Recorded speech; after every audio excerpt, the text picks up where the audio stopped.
Alright, today's video is going to be on ankle dorsiflexion and the softball windup. Today's video is courtesy of Becky at Power and Training, and this is her daughter Maddie, who is a great high school pitcher throwing, so thanks for the video.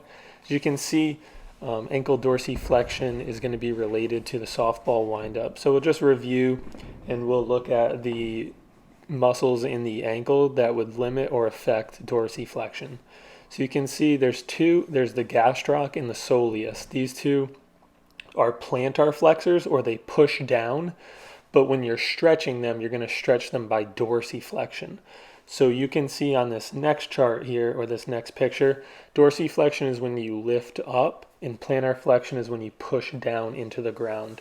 So tightness in your calf muscles are going to limit dorsiflexion, even though they are plantar flexors. So when they actively contract, they push down, but they limit dorsiflexion when they're stretched.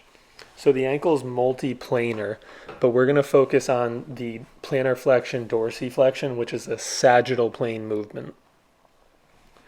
So you can see here in the still frame, this is dorsiflexion occurring in the softball windup. It occurs early on in the right leg of a right-handed thrower. So you can see this limitation here would affect the softball windup. As it dorsiflexes with the knee flexed as well, a limitation in this motion right here, dorsiflexion, is going to cause you to lift up early or jump up earlier than someone who has more dorsiflexion range of motion. And we'll put that all together at the very end. And you can see right here, so we pause it at her end range dorsiflexion, and then she's going to jump up and jump forward. So a limitation there would cause you to jump up and earlier forward faster than someone who has more ankle range of motion.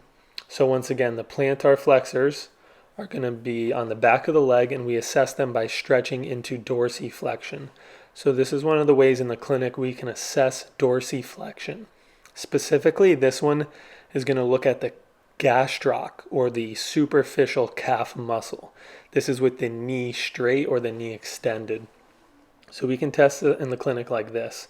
The motion's not going to be as far as if we tested it like this, or the knee flexed. If the knee is flexed, as long as it's more than 20 degrees, we're going to see a full range of motion of the ankle, and that's going to look at things other than the gastroc, which is no longer the limiting factor.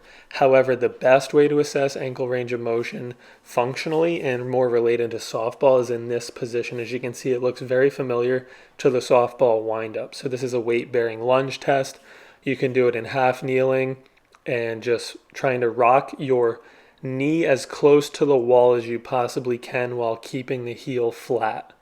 So you want to see symmetry in this position in both ankles, and we can look at further how to assess that and what a limitation would be like, but you just want to get the idea that this is a good idea to look at in the softball windup. So we're going to see right now she's dorsiflexed, she goes into a little more plantar flexion, then she dorsiflexes and then lifts up right there.